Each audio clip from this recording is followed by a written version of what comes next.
Hi, I just want to welcome all of your beautiful people to this online virtual retreat on rewilding. I'm very glad to have all of you here, and especially those that are really interested in this topic of rewilding ourselves and what is the next step that we can take. Or it can be a little step, or it can be a huge step into moving forward on our journeys. I am Ilse van Balen, and I am your host for this 7-episode Rewilding Retreat.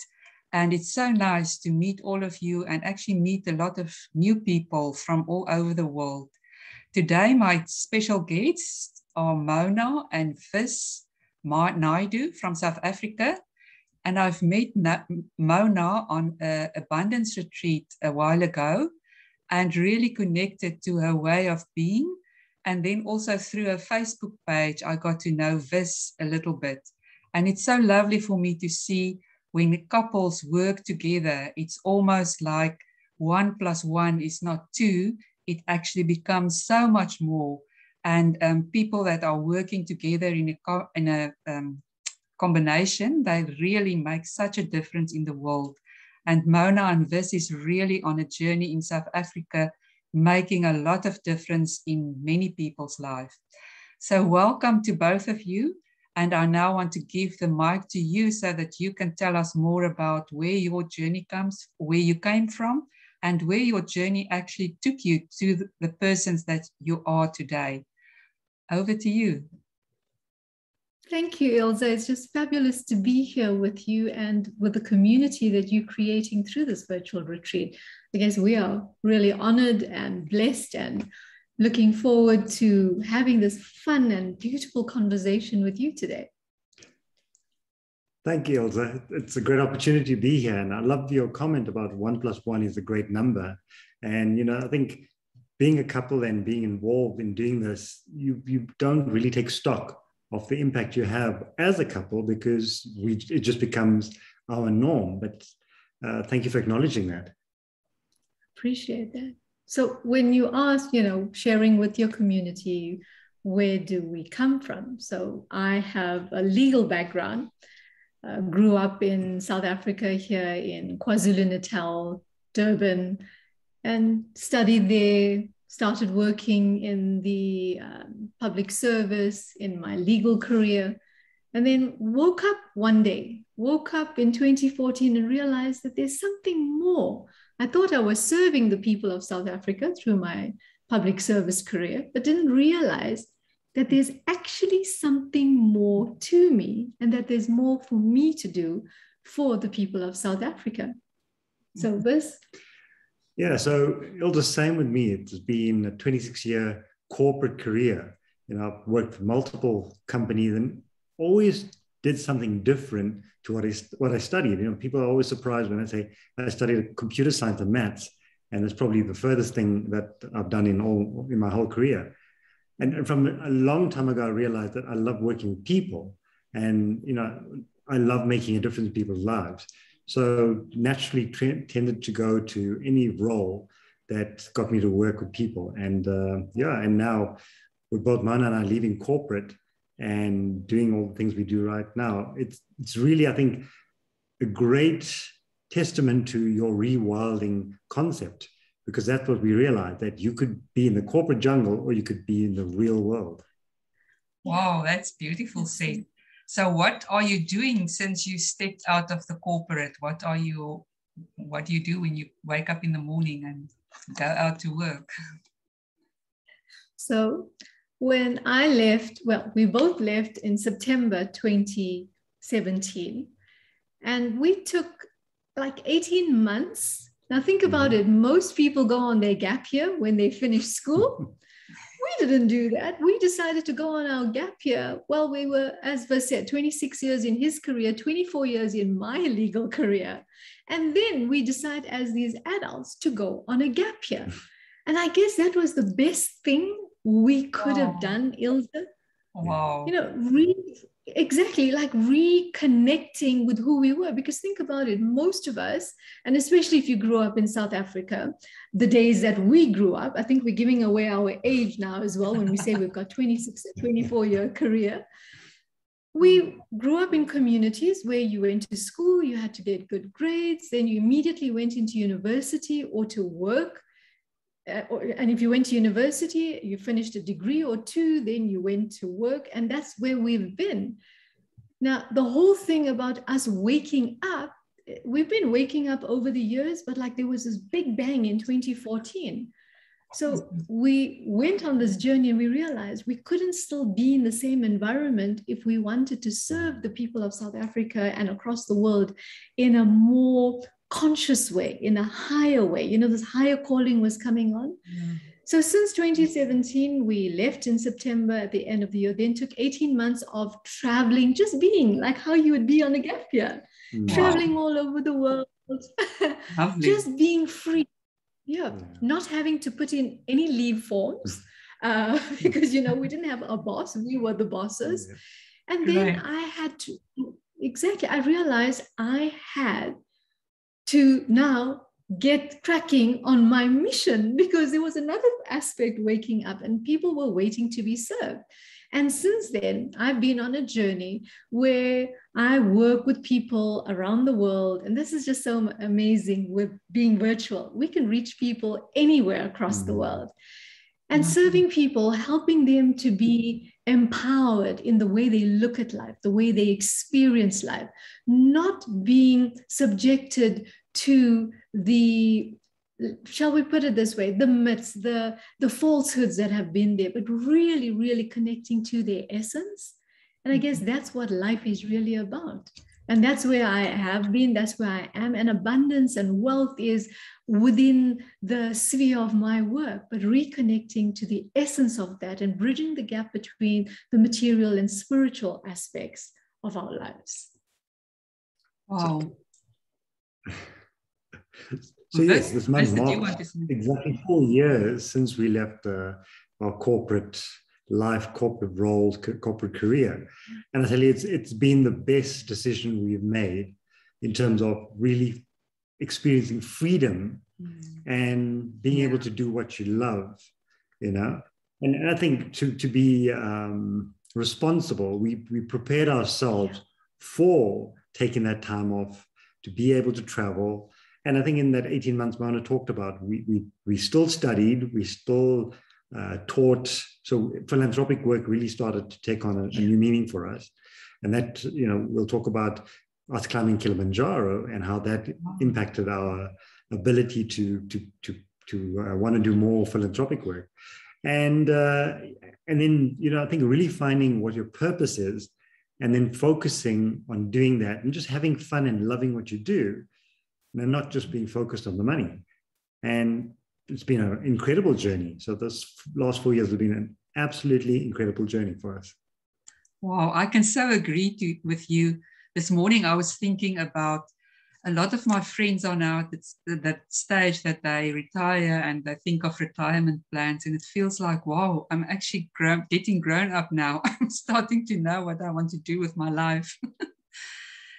So it's almost like you say, we have so much life experience, but now really put it into practice so that we can really make a difference in the world.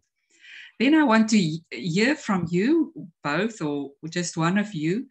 How can you really become alive by being totally present with what you are doing? Sometimes we just do things, and I remember with my children when they were small, they were hanging on me and crying for attention, and I was just wanting to finish this. But the moment I sat down and looked them in the eyes and hear what their problem is, it will be 2 minutes and they're gone. Where if I'm not totally present, they can hang on you the whole day and nag and go on. So how can you actually be present, fully present in life, and then really experience life to the fullest? Sometimes we miss so much, and I think our angels and guides and the universe is speaking to us all the time, but we miss so much because we're so in a rush somewhere. I don't know where. Can you enlighten us a bit on that? Absolutely. Now, this is my area of speciality, because rushing around, and Ilse, you and I may have spoken a little bit about this. If we look at nature, do we ever see a lion rushing off somewhere, unless it's going to go catch its prey? Exactly. Do we see the elephant rushing off unless there's a threat? Okay. But as human beings, we forgot these basic things, that we are in control of our lives. As much as we may want to think that someone or something else is controlling us, we are still sovereign, and we forget that, right? And I guess that's part of rewilding. Yeah. So the whole thing about being alive and being present, it's first a choice to realize that we control everything that happens in our life. And that's part of taking responsibility for me. It's, if I ever feel like I am rushing around, I know immediately that I am not present to that moment. And I love the example you used, Ilse, because being parents ourselves to one son, we know that at that time, when we were still awakening, becoming enlightened, we did the exact same thing. It'll be you cooking, you were at work, you come home, the kids doing the homework. I mean, how many parents are doing that? You're cooking while you're trying to do the homework, you're trying to pay attention to the dogs running around, and it's just chaos, right? Exactly. And then we wonder, like, what's going wrong with our life? And yes, we don't feel alive in that moment. Yeah. But like you correctly said, when you stop, all it takes is like 2 minutes. Yeah. All it takes to stop the chaos is 2 minutes. And think about what we can do. We just have to stop and breathe. Because when we breathe, we're being present, aren't we? Yeah. We listen, we're reconnecting. Because even when we breathe or don't breathe, we're doing it by default. We're doing it automatically, right? So we even forget to breathe when we're in that state. But when we just stop, it's like everything can stand still. Yeah. The lights are all red. Just stand still at the traffic light and just breathe. And it's like we regroup, we recenter. And I'm sure you've noticed that with your recent trip in the wild as well, Ilse. Yeah. You watch how the animals behave. They don't just go out there and dot, running after something. They watch. They take some time out. They regroup. I stroll. Yeah, exactly. Yeah. And Ilse, I think it's about carving out time to do certain things that allows you to be present. And a good example, yes. And a good example is we have a 5 o'clock appointment with our 2 pets. So we've got, as much as we have one son, we've got 2 furry children as well. And at 5 o'clock, they will remind you, it's dad and mom, it's playtime. Yeah. Beautiful. And that's when we leave the cell phones in the house outside, and we just play with them, and that's being present. So it's a simple example of just making time for what's important to be present. Yeah, and it's actually so easy. Why do we deprive ourselves from that moment? That's true. Yeah. Okay, then I also want to hear from you the power of the mind and heart, the brain and the heart connection. In rewilding ourselves. I think in nowadays we are so mind controlled and mind focused that we actually don't give so much attention of our hearts, and a lot of information comes to us through the heart center. So can you speak about that a bit? Absolutely. And like you correctly say, Ilse, we have become so mind focused. We are so in the head. And think about where we have come from. We've shifted from the masculine paradigm.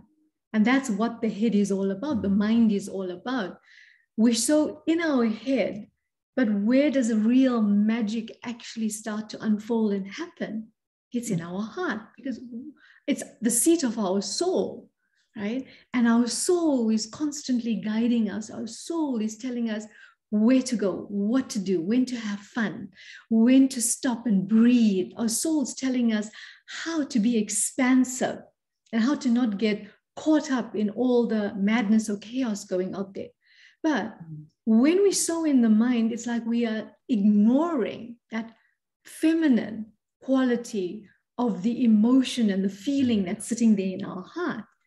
So it's like this disconnection, disassociation from, and we all know we require our mind, we require our heart, we require the masculine and the feminine to be alive, to be in this world, to create whatever it is we're doing. So the heart for me is more powerful than the mind, because how we feel determines the action we're going to take. If we feel fearful, we're going to take actions, because what's going to happen? Our primitive brain comes online, right?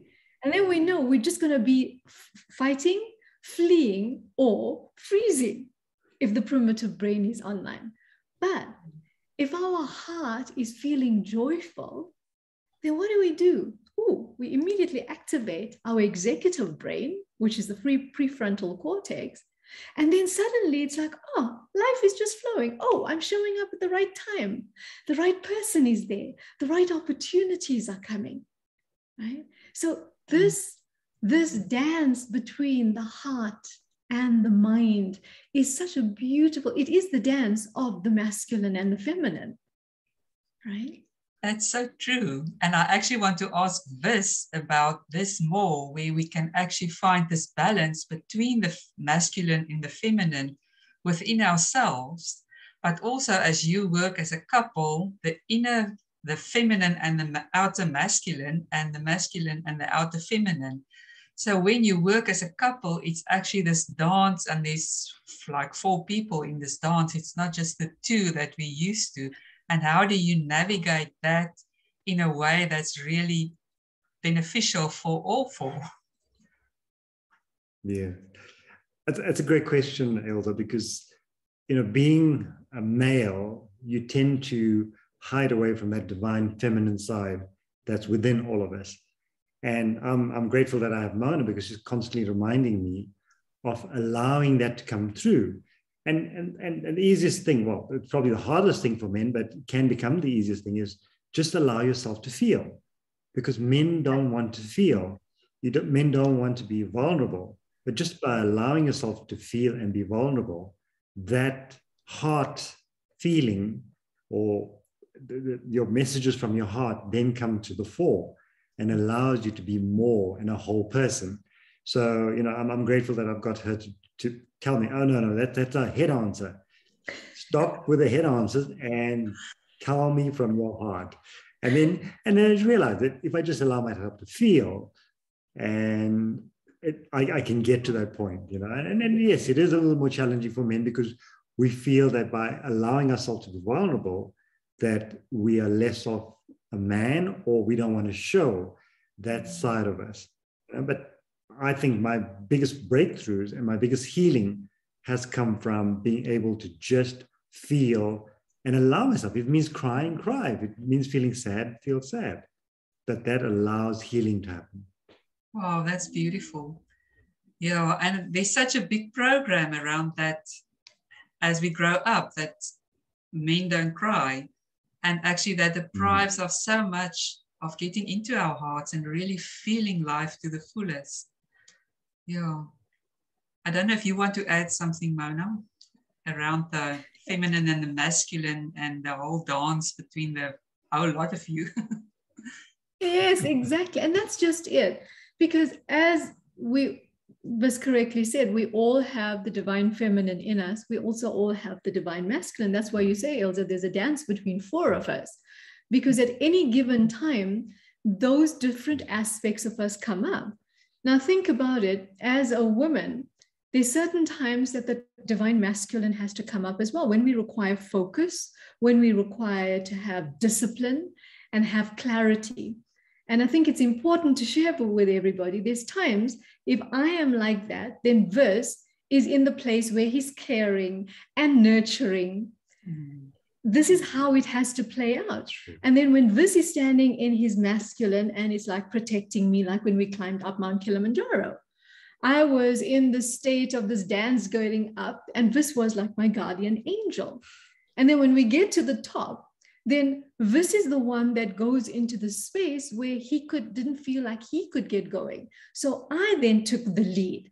I was the one directing and guiding, but giving him the opportunity to find his way and allowing his emotions to guide him through that process. And this is how we do everything. I can sometimes be a bit too, that masculine energy wants to come up, the masculine qualities.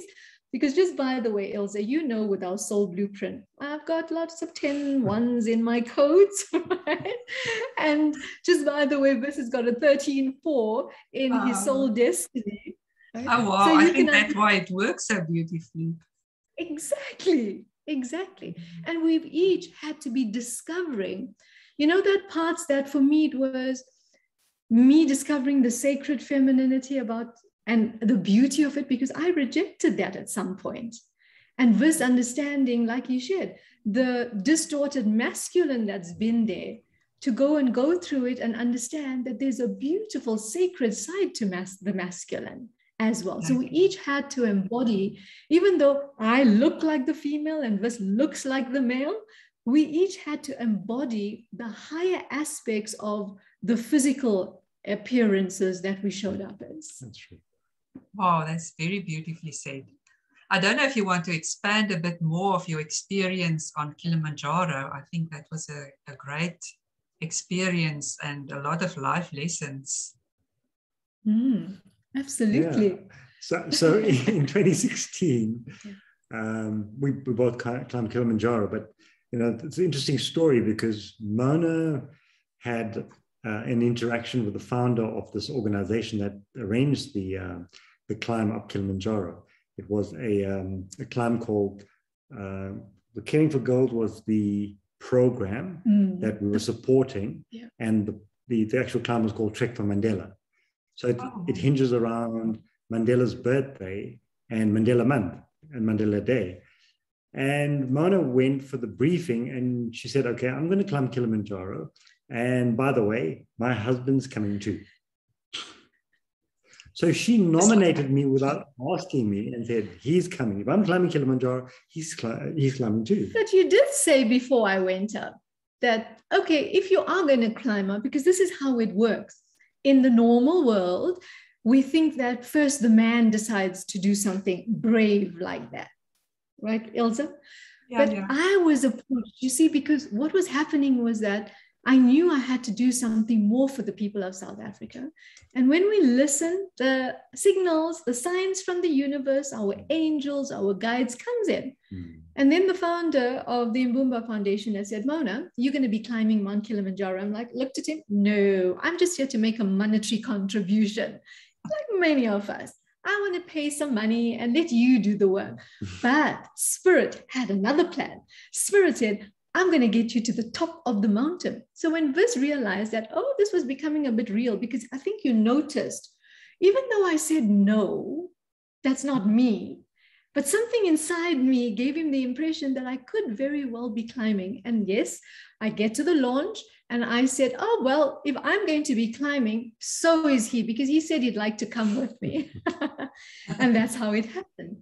But what was so powerful, is the whole journey before we climbed, Elsa. And I guess this is so important for all of us.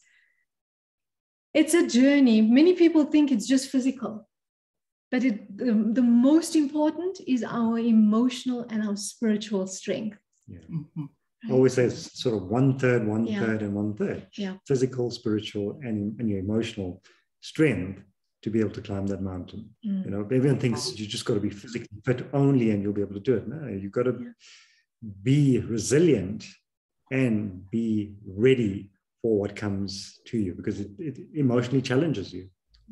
And be prepared. The preparation is a big part of it. And now that's very interesting, Elsa. We think preparation, now all we knew about was the physical. We didn't understand what was going to happen on summit night. Little did we know that we were actually risking our lives for children we didn't even know. And I guess this is where our biggest awakening really came from. Wow. When we understood that we were doing something, that selfless way to give. And do you remember, whilst we were going up that mountain, which I shared a bit, when I was climbing, and at one stage I stopped and I said to Vis, please remind me, why didn't we just give this huge sum of money to Richard? And that was the founder of the Mbumba Foundation. Why didn't we just give him the money? Why did we decide to climb the mountain as well? And do you remember what you said to me? You're doing it for the girls. But not just that. You're doing it for the girls you don't even know. Yeah. That was powerful. Yeah, wow. Amazing. Yeah. And that was amazing because we climbed the mountain and one of our fellow climbers didn't come back home on the plane with us. So I think that was real awakening that we, as Manu said, we risked our lives, but we just were all for the cause, not thinking that here's mother and father going to climb a mountain and we left our son behind because we were just interested in making a difference to all the children in this country. Yeah, wow. And I guess we do it again without having any thought that we could be risking our lives. Yeah. So that was an amazing journey. So in 2016, we had to fundraise money for the cause of providing sanitary pads to girls in our country that miss about 50 days of school a year, which means, girls already probably disadvantaged in a school situation in our country. So imagine now losing 50 days, that could impact them even more. So we want to make a difference. And if it meant climbing a mountain to create awareness and raise funds and make a difference, that's what we did. Wow, that's amazing. And that's lovely that there's people in our country that really put that on stake to make a difference in people's lives. Yeah, we need a lot of people like that.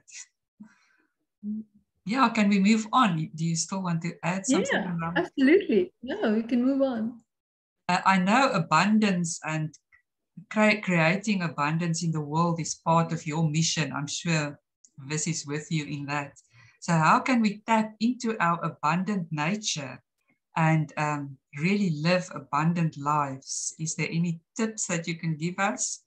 I do think there's a lot of processing around belief systems and stuff that we carry inside of us that need to change. And if you just have to say something short on that to inspire people to really own that we can all have abundant lives, you can tell us. Share your secrets. I think you probably want some practical tips here on living an abundant life. And I think it's fairly simple, Ilse. It's firstly, define what abundance means for you. I think that's a good starting point, because most people think abundance is what they see in magazines, it's what they see in other people's lives, or what they see on TV. And abundance could mean great health. It could mean a loving relationship. It could mean living in a comfortable home. It could mean traveling the world. So define what abundance means for you, and you'll realize that you already live an abundant life. If you stop comparing to other people's lives, just remember, this is your life. Exactly. So you design the life for you, not what the textbook says or what TV says or what the magazine says. So true. Yeah. And then sorry, finish. And the secondly is just about being you. That's the thing. We want to be somebody else. When if we just be who we are, you realize that that's already abundance. Exactly. Why be somebody else if everyone else is taken? Yeah, that's true. Yeah. So what lessons can nature give us around abundance? What can we learn from nature? Because they don't go out and have a job, but nature is so abundant in itself. What can we learn from nature in bringing abundance to us, or owning that abundance? I love that. I love that, Ilse. Because think about this, right? When we look at nature, the first part about understanding abundance is understanding, like you tapped a bit on that, is like, what's abundance for us? But before we even get to abundance, we have to know what is enough. And when we can look around and we can see that we already have enough, like, do we have a plate of food? Do we have a roof over our head? Do we have some clothes? So when we look at nature, do we ever see a leopard, if there's a whole herd of buck, whether it's rooibok or steenbok or whatever it is, do we see this leopard going and catching a few of the buck and bringing it over and hoarding it wherever they are? Or do we notice that they just get one animal, they bring it over, they eat it? If they've got cubs, then they'll keep the meat in one place, they'll go get the cubs from another place, they would eat whilst they're watching, but they don't take more than what is required at any given time. Beautiful. Yeah. So true. Yeah. Yeah, we can learn so much from nature and really bring it to our hearts. Mm-hmm. I don't know if you want to add something, Vis. I just also see I've got my little vegetable garden and I plant a few seeds and then the seeds just come up and later I must say, stop now, it's enough. It's just taking over. So nature just gives so beautifully, and every week I've got to cut my grass because it's just growing and growing. And that abundance is what nature is, and that's what, as we are part of nature, of this reality, we can own that for ourselves as well. We live in a really abundant universe. Yeah. You know, talking about the wild and animals and abundance, it reminds me of the squirrel. You know, a squirrel plans for the next season and it would collect acorns for the winter and keep it and live through winter with what it's stored. But likewise, a squirrel will go to a tree, it will gather all the acorn. When it realizes that actually no more acorns left on this tree, it moves on to the next tree. And so in life, you know, we've got to realize when things are not working for us, when is the time to move on to what will work and try something different? You know, it's like knocking your head against the same wall, thinking that over and over. that a doorway will appear, you know?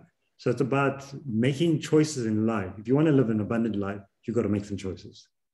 That's true. Beautiful.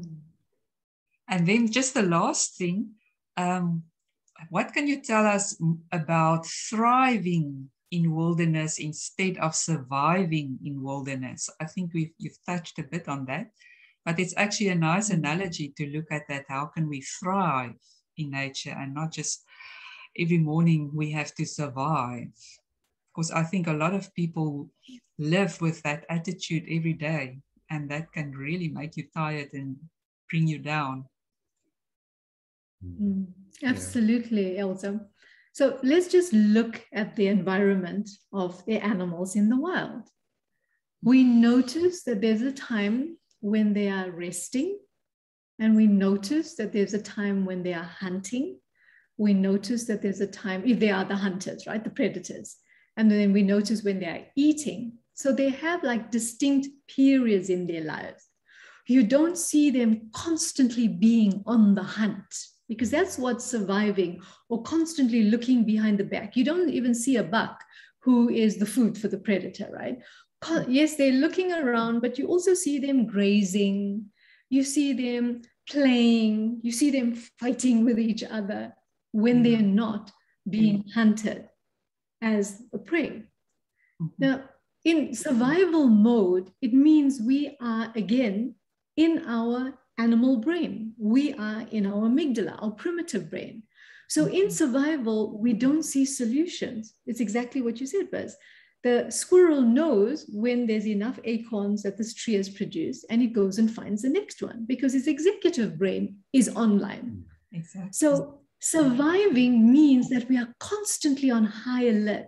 Now, if we're constantly on high alert, it means adrenaline is pumping, cortisol is pumping. We're constantly looking for the threat, but there's no threats. There's no threat. The only threat is us. And what happens? We end up with health issues.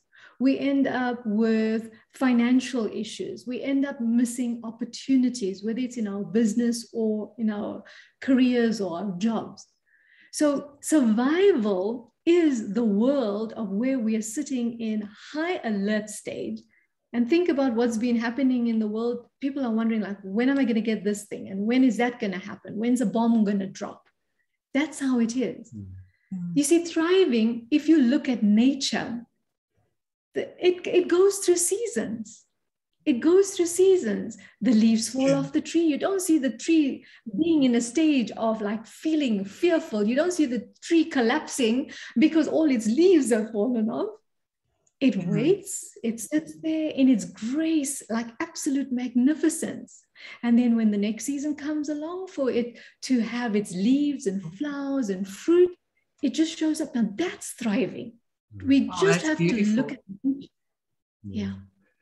And Ilse, if I can add, looking at the animal kingdom again, and there's two things I want to compare between the animal kingdom and the human race, and that would be communication.